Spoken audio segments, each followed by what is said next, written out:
And thank you very much for coming to the Hope Desk. Hey, I'm Kimberly Dark, and I'm a writer and a sociologist and a storyteller, and I have simple answers for you about some of your questions on social inequality. I just want to point out I don't have all the answers, I don't have the only right answers, but I'll do what I can to prepare you to have civil conversations about topics that sometimes vex us as a culture. I'm also not here to offer you in-depth scholarship on these topics. In a lot of cases, other people are more qualified to do that than I am, though we are on one topic today, though, that I know a bit about. Yeah, I usually try and offer you a article that is easy to read and hopefully stimulates some conversation that you can have with others. So, hey, here we go. Today, we are handling two topics. One of them is about, is it possible for organizations to have bias and unconscious bias at that? Is that possible? The quick answer is yes, and I'm going to say some more about that. The other topic that I'm handling today is, how does the quote obesity epidemic, I'm putting that in quotes for a reason, y'all. Obesity itself is sort of a made up concept. It is the medicalization of fatness, and the idea that somehow it is epidemic like is a little bit nonsense, just if you think that through about what the word epidemic means. So anyway, I'm putting that in quotations, but we're talking about the obesity epidemic and how it intersects with neoliberalism. So I think I'm going to start there. And of course, you can ask me to pause if there's something you need to interrupt me about right away. But it's also great if you want to just, let me go for a little while. And I promise you that there will be time for some questions and additional conversation. So let's just start by talking about neoliberalism, because it's possible you're not familiar with that term. I mean, you would be excused if you're not familiar with that term. So this is a dominant ideology in the United States, and it permeates the public policies of lots of governments, actually, and in the developed and developing world. Well, there's better ways to say that probably, but you know what I mean.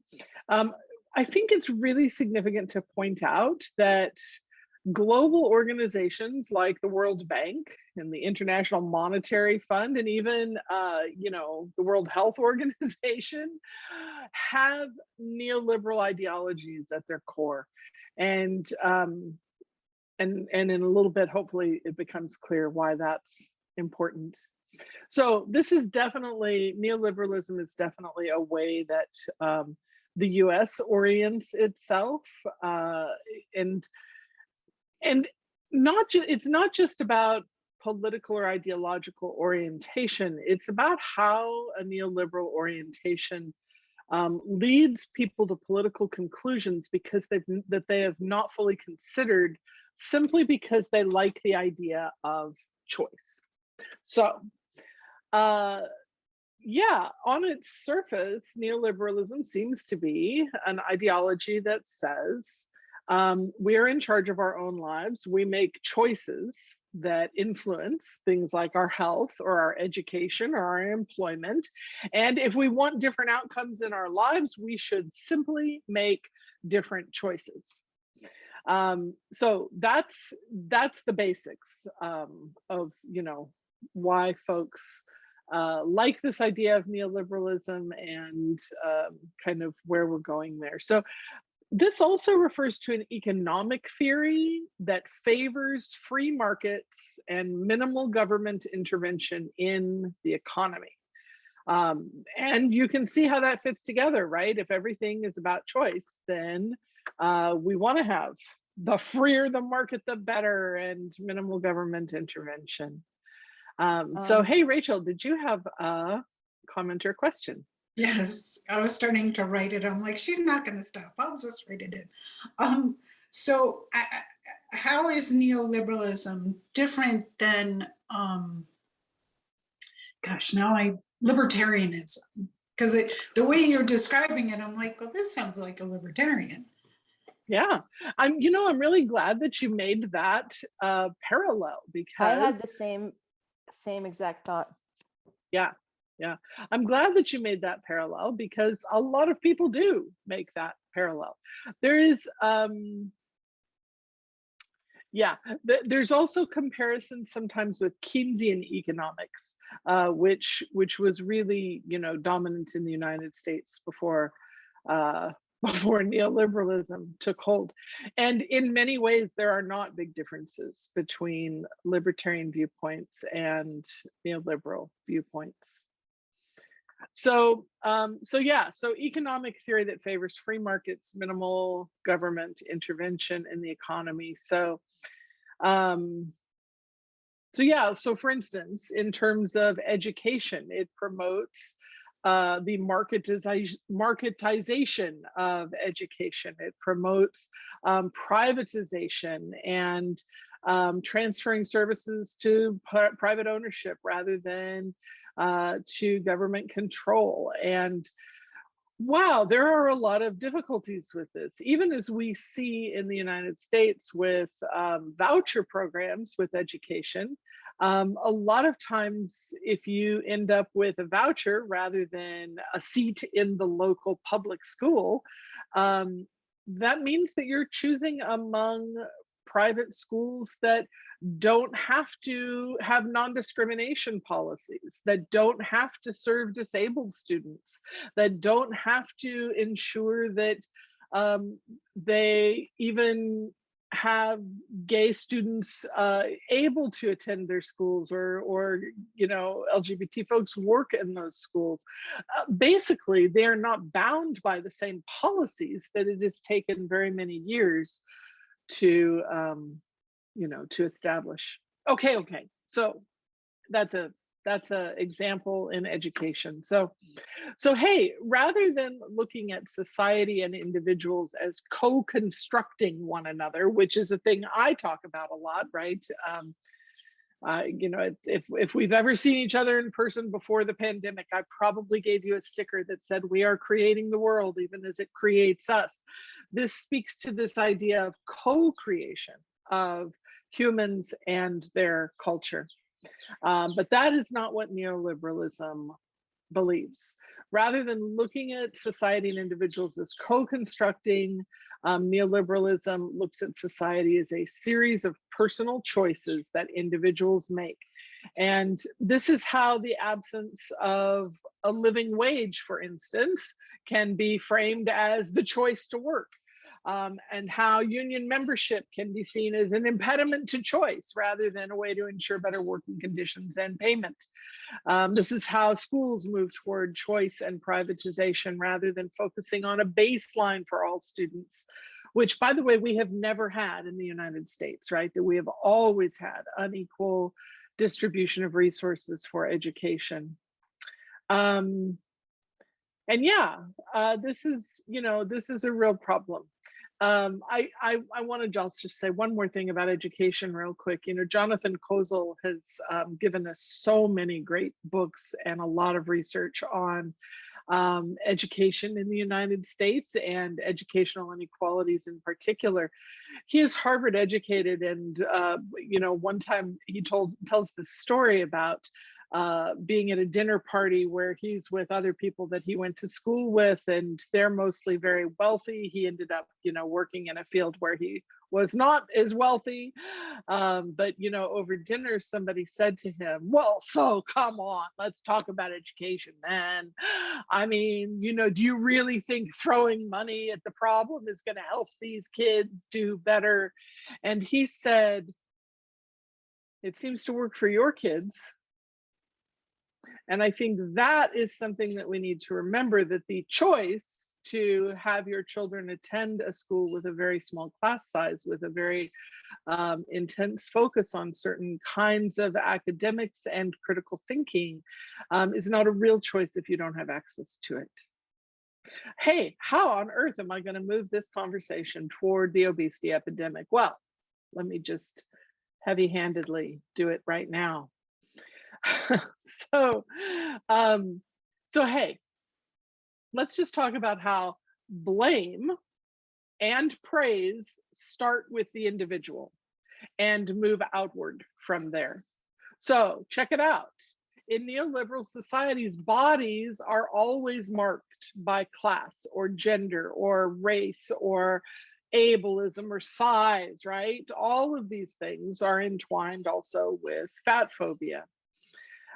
So when blame starts with the individual and moves outward, this ends up making fat people responsible for things like consumerism and urban sprawl and automation and declining religious values and God knows what else. Because if an individual has already been labeled as lazy and gluttonous and of inferior ability, right? Like you can't even control the very body that you're in, then suddenly that blame starts to spread outward. That's like, well, my gosh, I mean, we wouldn't have, a lack of walkable areas in cities if people were not expecting to just sit on their sofas and get in their cars to go everywhere. You can see how this orientation to the way society is organized blames individuals. No? So praise also starts with individuals. Let's just be clear about that. So, rich people are responsible for their own wealth and positive work ethic and intelligence and ingenuity, right? So it is possible to look at this from the position of blame and also praise. So I would love for Emily to share with you an article. And I just want to say, so I've got two articles for you today, but I normally give you journalism, stuff that is, essays or articles from the internet. The two that I'm offering you today are actually from academic journals, because this is where the best writing on these topics is coming from. And okay, that's not it yet. That's the one you just posted goes with the other topic, but Got it.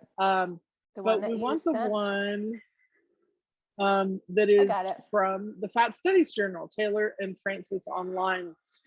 This is normally a journal you have to pay for, but they have this one in the public domain right now.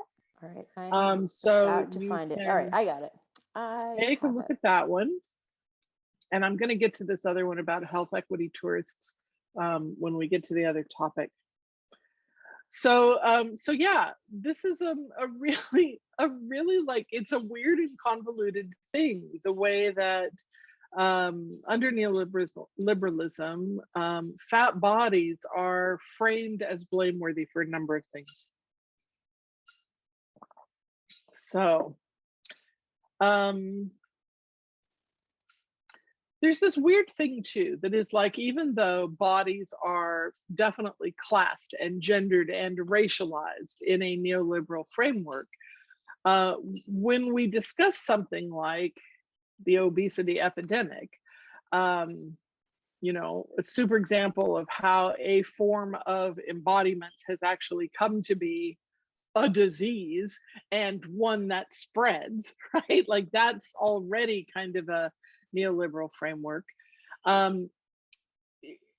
Folks hardly ever mention race, gender, class, or any other aspects of intersectionality that affect fat bodies. So that's an interesting twist, right? That that we're going to acknowledge that bodies are classed and gendered and racialized, but yet not actually engage with what that means for people's actual lives. And yeah, fat bodies and fat people are considered to be transformable. And it is up to the individual to transform them according to societal ideals. So again, this is a perspective and ideology that actually sees trying to force people into normative expressions as a good thing, right? We want conformity. that is a good thing, because it's going to lead to good values. It's going to lead to, you know, this whole perspective. Kathleen Lebesco has also written quite a bit about this. I want to, you know, suggest her to you. In fact, I'll just write her last name in the chat right there. So yeah, fat people are, you know, implicitly confirming the neoliberal template of independence, personal responsibility, and the invocation of citizens as managers of their own risks. That's that phrase is from Lebesco's work. I also want to recommend a couple of other pieces of writing to you if you are interested in this broader concept of neoliberalism and individual choice about the body. If that is of interest to you, well, first of all, let me suggest my own book, Fat, Pretty, and Soon to Be Old, and in particular, the introduction to it. Also, Laurie Essig's book, American Plastic, and in particular, the introduction to that book has some really good stuff about neoliberalism there. And if you want to look at this, again, since I'm giving you various examples from education as well, if you want to look at this sort of thing from an educational perspective, did you know that we recently lost the fabulous writer, Lonnie Guinier? And I'm going to put her last name in, she became an ancestor recently. Lonnie Guinier's book, Tyranny of the Meritocracy, is also a good place to look for how is this whole neoliberal ideology influencing educational systems, in particular in that book. The other article that Emily has already given you there is about, it's using two case studies, so I thought it might be interesting to you. And it's about a health and disability perspective, not about fat bodies in particular. You can go to that Fat Studies article for that. But Chile and Greece are the two case studies. Remember, I mentioned that it's significant that groups like, you know, World Health Organization, International Monetary Fund have these perspectives. And so, of course, these ideologies creep in wherever those groups provide funding. Does anyone have questions about neoliberalism and, you know, how this ends up intersecting with what we're calling in our world the obesity epidemic? Rachel had put a question in the chat. Oh, my comments. Your comment about intersectionality has me a little confused. Are you saying that the reasons for their situation is more than just the size of their bodies, or that the only issues are not being blamed? Okay, here's what I meant when I commented on an intersectionality is, look, when we talk about fatness, for instance, that is always intersecting with gender, for example, because the way that a person is fat helps to gender our bodies. So this is why, like, a woman who's fat is concentrated in her hips and butt and thighs and boobs is going to be a more privileged fat person than a woman whose fat is concentrated in her belly and face and ankles, for instance, right? This is why fat men are more acceptable than fat women, but not if they got man boobs, not if their fat is located in their hips and thighs, because then they are not gender conforming anymore. So that's an example of the intersection of fatness and gender. Another great example, which is always at play, is the intersection of fatness and race.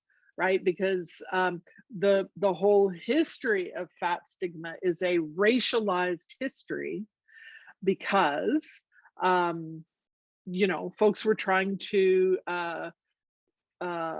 European folks were trying to justify their heinous ideas about human hierarchy that often placed Black people completely off of the chart of humanity, right? So you were looking at this in the United States. And so the idea that somehow there was something different about Black bodies that white people should distance themselves from.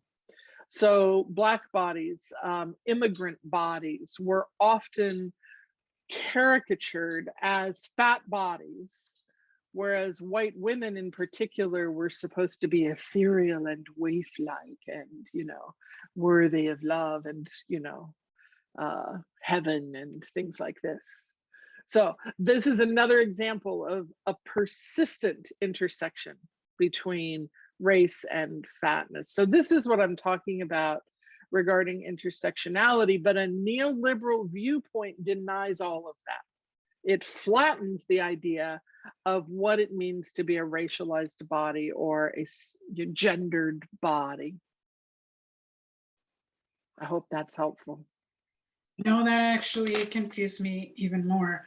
We're on a roll. The last comment about flattening, and it may be because I was reading something today that was talking about how, you know, something you actually mentioned a couple months ago, the last inequality comment, that, you know, it's no longer okay to say, well, they're this way because they're poor, or they're this way because they're Black, but we can say they're fat, and that's a choice. That's right. Is that where you're kind of coming from with this, or is that something separate? No, that is very much related, and that is very much a neoliberal perspective to say, you know, look, it's not okay anymore to insult somebody because they're, well, I mean, not okay. It happens, right? But it is less okay to insult somebody simply because of their race or gender. To point directly at that thing and insult it is less acceptable. And so what becomes more acceptable is to comment on the fat body and use it as a proxy for inferiority as a result of race. Yeah. It's a twisted world, right?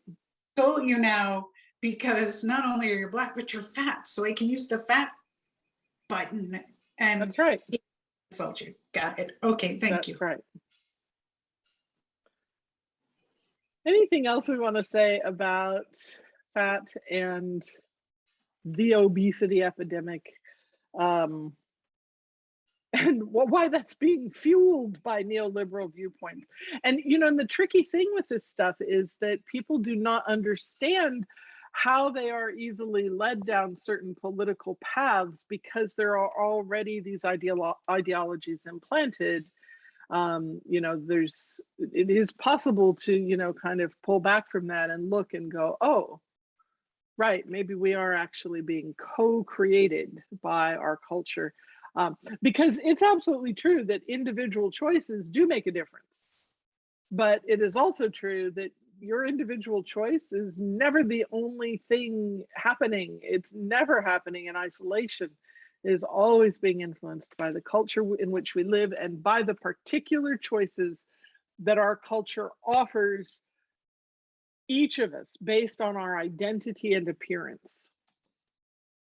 That's the tricky part. All right. Yes, Emily. This is not a fully formulated thought, but it came to my mind and I want to share it. So you were just talking about like how people who don't conform are punished, right? Or if their appearance doesn't conform, you're punished, right? Mm-hmm. So just interesting to be alive and in San Francisco Bay Area for 20 years, like, and having it gone from kind of the end of a queer scene, you know, where you saw like visibly gay people walking around all the time, whether they were like, you know, sex, like BDSM, like, you know, sexual in public, or, you know, like feminine men and butch women. That's been like very homogenized, right? San Francisco's become homogenized, but like but now there's like the new freaks. Like I'm just thinking about like my workplace. We're based in San Francisco, but we're like mostly fully remote. So there's a whole bunch of they, thems and genderqueer people and, freaky looking tatted up folks like just sitting there making their 6-figure salaries and feeling like they can exist with their freaky whole selves, like, but in the workplace, right? So but they're all like not right. So it's like becomes like erased. There's no working class representation in these worlds that are making things truly diverse. Yeah. I think, I think the simulacrum of diversity or something. Yeah, I'll put myself on mute now. No, you're good. And I appreciate that story. I think we also have to be careful in characterizing the workplace, because there are certain industries in which, and you're in one of them, tech is one of those industries where a wider array of appearances are acceptable if you can do the job, if people think you're smart, right? Like if there's, that becomes right. You have to have gotten in somehow.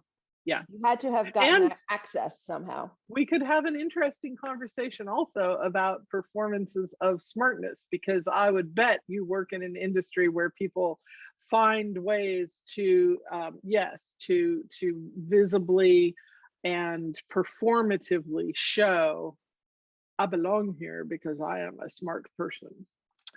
And some of that is also socially constructed. Hey, let me talk about nerdy glasses, very extraordinarily thought through and contrived. Yes, totally. Hey, let's talk about this other question, because I would like to relate it to the first, and that is, can organizations have unconscious bias? And yeah, the quick answer is yes. Organizations are made of individuals, but also, really importantly, organizations are made of ideologies. And so, since we've been talking about neoliberalism, let's keep talking about that as an example here. Neoliberal ideologies often lead to an organizational structure and priorities that enact personal bias. So this is how personal bias ends up being expressed through an organization. So, for instance, if everything is a matter of choice and individuals are not influenced by their broader social circumstances in which they live, then organizations actually don't have any responsibility to understand even their own topic from a variety of perspectives. So the person who asked this question, one of the examples was the Human Rights Campaign Fund for LGBT rights. And this is a really great example, right? That is a very specific topic. Now, if you really cared about the diversity of LGBT folks, you would be interested in how do LGBT rights and circumstances differ based on race, based on gender, based on immigration status, based on body size and weight, like on and on and on. But that particular organization has a long-standing history of being critiqued for not particularly focusing on anybody's experiences except white upper class folks. Now, that's not entirely 100% true, but it's a really interesting example. So your topic is LGBT rights, but how do you look at that? Yeah. Similarly, environmentalism might be your organization's pet topic, but then you have to question, are we looking at environmentalism from the standpoint of poor people, from the standpoint of immigration, from the standpoint of, queerness, on and on, from a variety of perspectives. So I want to tell you a little story, actually. I used to serve on the board of directors for a funding organization called the Foundation for Change. We were explicitly a social justice funder in the Southern California, Northern Tijuana area. And, you know, one of the things that we were interested in was diversity, but you can't just say, well, so do you have a bunch of diverse people on your board? Because sometimes there are really good reasons why people don't want diversity on a board. Why might that be true? Well, I think if we don't start to work through how bias functions, we start ticking the boxes before we've understood the, you know, what's happening. So when I would meet with new organizations that we were considering funding, I would ask them to justify their board membership, to walk us through the logic of their board membership. So let's just be honest. A lot of small organizations start out by having a group of people who know one another, who are interested in the topic. You know, that's who ends up being the first board. But then at some point, the group has to develop a guiding ideology. So for instance, you might want, you know, racial diversity and size diversity and immigration diversity on a board for something like the Human Rights Campaign Fund. But let's say you are a small organization in Southern California that is particularly interested in changing the way that that Latinx women are employed and treated during their employment, how they're paid, how they, their professionalism is viewed. Yeah, you might really be interested in immigration status, but you might also want no men on your board of directors because you have made a specific choice that leadership should come from the group that is being affected by the issue. That's a specific choice I would support. It is also a lack of diversity. So, you know, can an organization have unconscious bias? Absolutely, because it's made up of humans. And we often don't fully think through, how did we get to this decision? It just sort of evolved out of what felt right or what seemed like good common sense. So here's another thing, is that sometimes nonprofits carry the biases of their funders. This is another very particular issue. So for instance, I'm going to go back to the HRC as an example. One of the things that organization did a good job at, if you think this is a worthy aim, they did a good job at it. And that was engaging really rich gay people to look at funding actual political and policy change. Now, a small grassroots organization can't do that, but what happens when a group of funders is suddenly in charge of the mission of an organization? It might be that those funders are serving their own interests more often than the community interests. So, you know, the same thing, you could look at the same thing with the marginalization of women and trans folks in LGBT rights, or the marginalization of people of color in feminism. You know, these things have been rightfully critiqued numerous times. So it is the inability to handle intersectional identities that becomes a problem here. And oftentimes, you know, this is branded as, let's handle one thing at a time. There is some logic in that, but not when you're ignoring the intersections of, you know, that really change the way people's lives are lived. Another example, I'm going to give you one more example of how unconscious bias can function in organizations. And this goes with the article I offered you, called Health Equity, Tourists, White Scholars Colonizing Health Disparities Research. So this is another example, is getting on the bandwagon or chasing the funding So this is where an organization recognizes the importance of an issue and they want funding to address that issue. So this particular article is about looking at racial health disparities. Now, with COVID and a whole lot of other issues, this has become a really important focus for funders. It was an important topic before, but now there is more funding for it.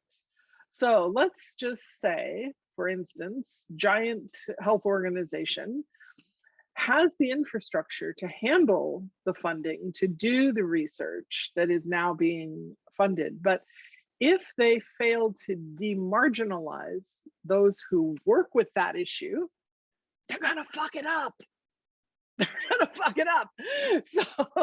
So that article I offered you actually, gives some examples of that with regard to health disparities.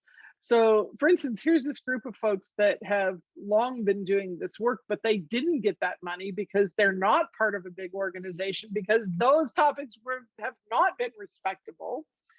But if the group that does get that funding fails to forefront those folks that have already been doing the research,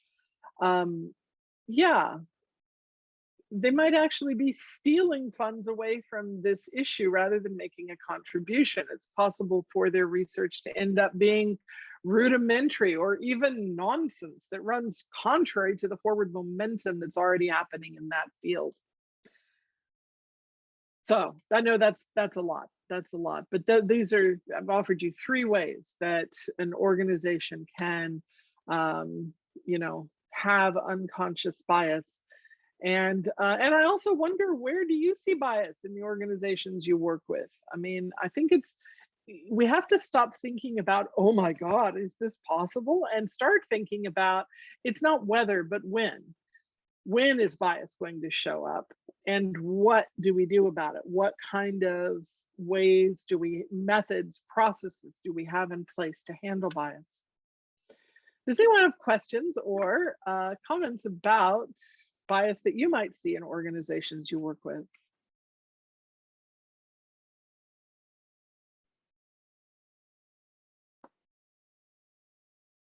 Can you give and explain, like on 5, definition of the word bias? Definition of the word bias is any kind of feeling or action that we take that is influenced by a preconceived idea. So, bias is part of how our brains work. Like, it's not something you can stop. It's not something that you want to eradicate, but it is something that we have to be aware is operating in our minds, in our society, and figure out how are we gonna work with it. Because look, if you didn't have an ability to have bias, like, you would literally have to look at every tall barky thing with leaves and decide, is that a tree? I don't know. Like, you want bias to be a thing that functions in your brain. Stereotyping is how we sort all of the information that we get. So it's going to happen with trees, but it's going to happen with people too, that you make decisions about who's dangerous and who's not in your daily lives. You want bias. But what we don't want is unconscious bias that is driven by social stereotypes based on hierarchy. Is that helpful? All right. Yeah, thank you. Anything else about this right now? Yeah. And somebody has said in the comments, bias can be positive or negative. Absolutely. All right. I'm going to ask you, though, the question that I normally ask. And, if you don't have an answer, that's okay. Do you think you might have conversations about these 2 topics at some point with somebody in the coming days and weeks? And asking you this question because it helps when we can imagine discussing certain things that might be challenging to us. And I also think, you know, this is why I'm here, at least, is that I think it's hopeful when we are capable of having civil discourse about social inequality. It's hopeful and helpful. Anything anyone wants to add?